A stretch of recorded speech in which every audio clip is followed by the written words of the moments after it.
वादब व मुलाहजा में मैं फजल इमाम मलिक। 2014 से पहले देश में एक नारा उछाला गया था, बहुत हो गई महंगाई की मार, अब की बार मोदी सरकार। तब नरेंद्र मोदी देश के प्रधानमंत्री नहीं थे। पेट्रोल 60 रुपये से लेकर 65 रुपये प्रति लीटर बाजार में बिक रही थी। सरकार का उस पर नियंत्रण था तेल कंपनियों पर, लेकिन फिर भी हाहाकार मचा था।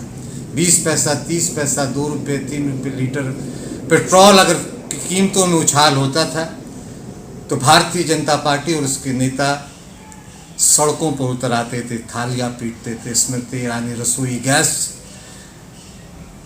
के सिलेंडर लेके सड़कों पर उतरकर महंगाई की बातें क्या करती थी। राजनाथ सिंह से लेकर मुख्यमंत्री नरेंद्र मोदी तक यूपीए सरकार और मनमोहन सिंह पर सवाल उठाते थे। लेकिन अब जब हम 2021 में खड़े हैं, पेट्रोल ने शतक लगा लिया है। रसोई गैस की कीमतें आसमान को छू रही हैं। जो रसोई गैस मनमोहन सिंह के सरकार या यूपीए के सरकार में 400-450 रुपये में बिकती थी, वो रसोई गैस आज 700 से ज़्यादा, 800 के आसपास कीमत पे लोगों को उपलब्ध है। लेकिन प्रधानमंत्री नरेंद्र मोदी विचलित नहीं है, भाजपा विचलित नहीं है। वो इस महंगाई को देश हित में बता रही है और शतक लगाने के पीछे पेट्रोल के शतक लगाने के बाद अब डीजल भी उसके कदमों के निशान देखते हुए 100 के आंकड़े के पार पहुंचने की जुगत बैठाए हुए है। लेकिन अब की बार मोदी सरकार और महंगाई की मार का नारा नहीं उछाला जा रहा है। सवाल विपक्ष से पूछा जा रहा है।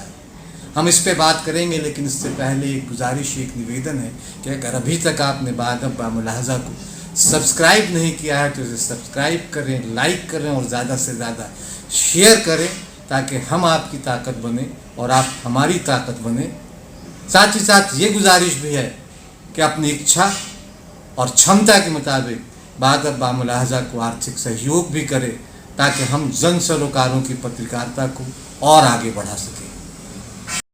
सखी सैया तो खूब ही कमात हैं, महंगाई डायन खाया जात है। सखी सैया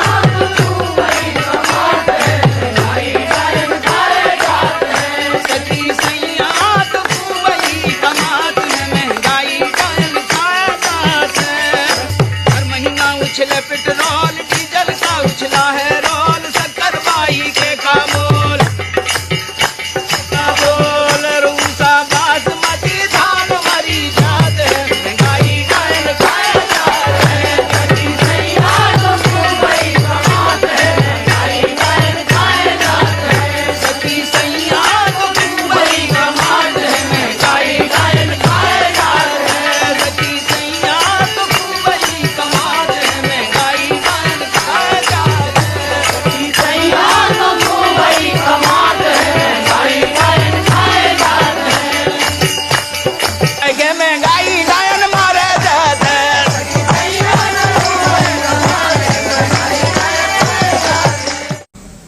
तो महंगाई आसमान छू रही है।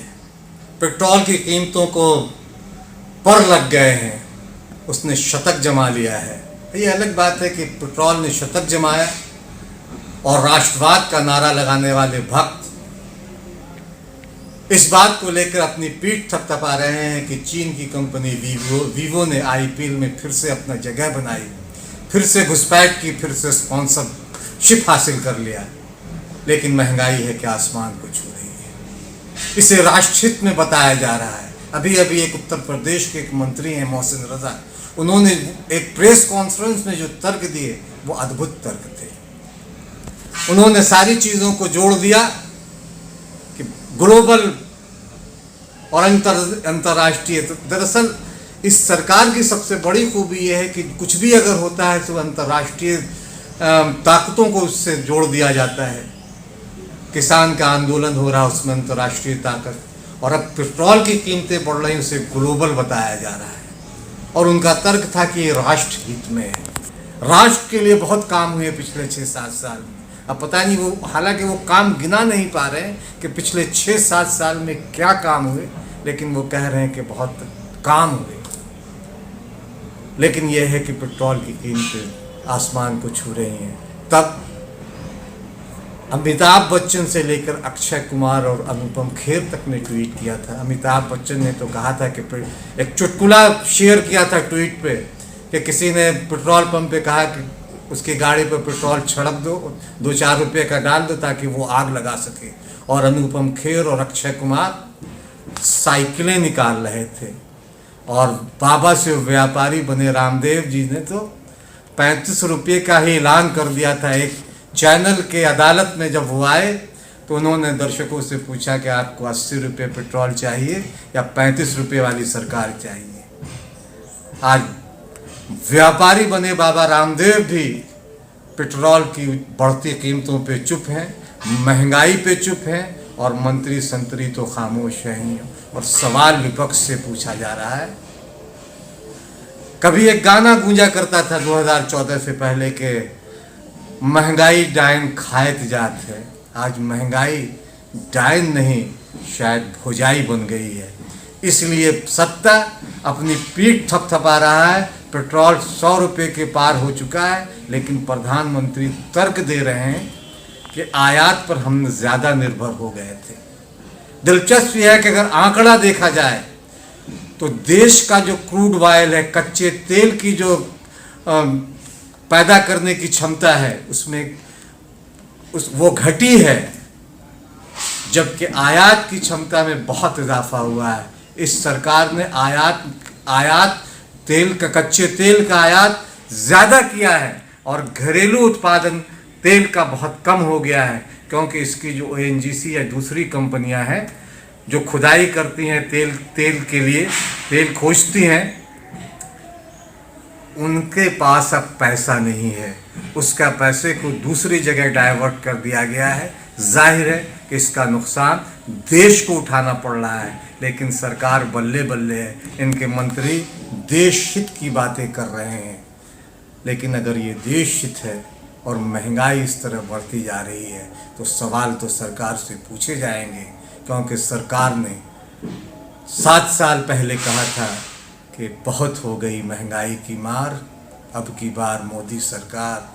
लेकिन दिलचस्प ये है कि अब हर पेट्रोल और घर घर पेट्रोल 100 रुपये से ज़्यादा हो गया है। और जो लोग कल तक नरेंद्र मोदी का गुणगान कर रहे थे, वो आज सवाल उन पे उठा रहे हैं। किसान भी सवाल उठा रहा है, नौजवान भी उठा रहा है, छात्र भी उठा रहा है। नहीं उठा रही है तो भारतीय जनता पार्टी और उनके सहयोगी दल। लेकिन जिस दिन अवाम की अदालत में वो जाएंगे, उनसे ये सवाल पूछा जाएगा कि 64 रुपये जब तेल की कीमत थी तो स्मृति ईरानी सड़कों पर आकर छाती कूटती थी, कहती थी बहुत हो गई महंगाई की मार। आज हर चीज़ में आग लगी है, पेट्रोल में आग लगी है, खाने पीने की चीज़ों में आग लगी है, लेकिन महंगाई की मार करने वाली जो नई सरकार बनी है वो लोगों को राहत कम, परेशानी ज़्यादा दे रही है। अच्छा बच्चों, ये बताओ कि आपको 75-80 रुपए का पेट्रोल चाहिए कि 35 रुपए का? तो आपको जो 35 रुपए का पेट्रोल दिलाएगा उसको वोट दोगे या 75-80 दिलाने वाले को? अच्छा, आपको आज गैस सिलेंडर सब्सिडी के बावजूद 450 का और सब्सिडी के बिना जो है 1200 रुपए का मिलता है। यदि आपको गैस का सिलेंडर 300 या 400 रुपए का मिले, उसको वोट करोगे या 1200 रुपए का देने वालों को? ठीक है, मध्यम वर्ग के लोगों को और भी कुछ सरकार मुझे मैं भरोसा है कि कुछ जरूर देगी। थोड़ा सा तेल डीजल के दाम बढ़ने से थोड़ा सा लोगों के जेब से पैसा भी निकलेगा बाहर, लेकिन ये देश भी तो अपना ही है। ये तो हमारे भीतर प्राइड होना चाहिए कि अपने देश के लिए हम कुछ दे रहे हैं।